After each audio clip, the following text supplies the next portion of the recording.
Why Sunday worship is the ultimate test of obedience. Have you ever wondered why the entire Christian world worships on Sunday instead of the seventh-day Sabbath that God Himself established in the Ten Commandments?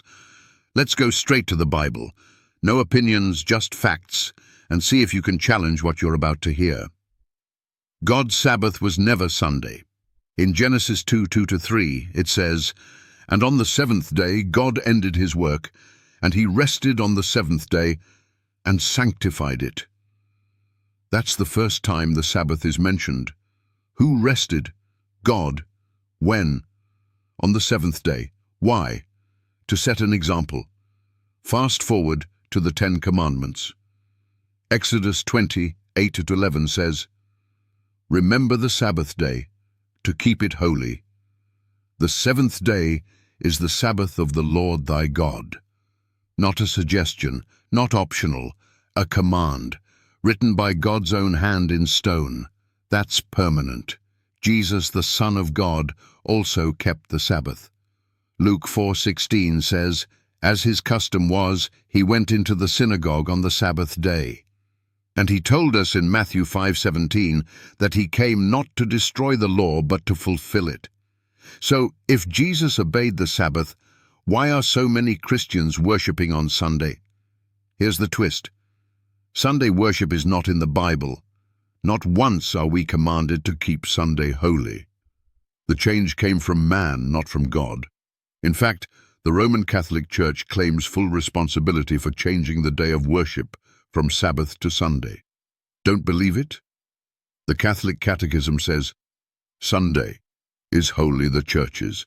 And again, the Church substituted Sunday for Saturday by the plenitude of that divine power which Jesus Christ bestowed upon her. That's an open admission.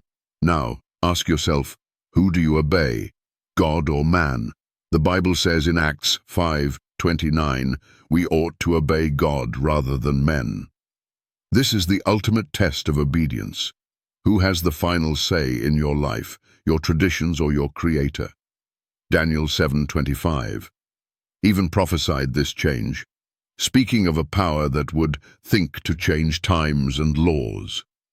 Which law includes time? The fourth commandment. Which time? The seventh day. And who changed it? The same power that claimed the authority to do so.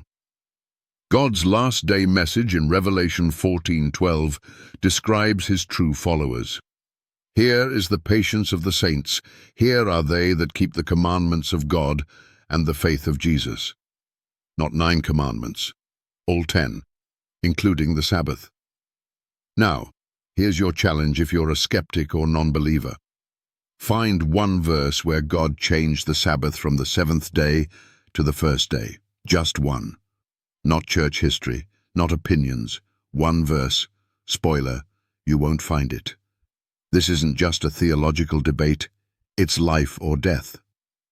Revelation 22:14 says, "Blessed are they that do His commandments, that they may have right to the tree of life." So why risk eternity over a man-made tradition? Obedience to God is the true test of love.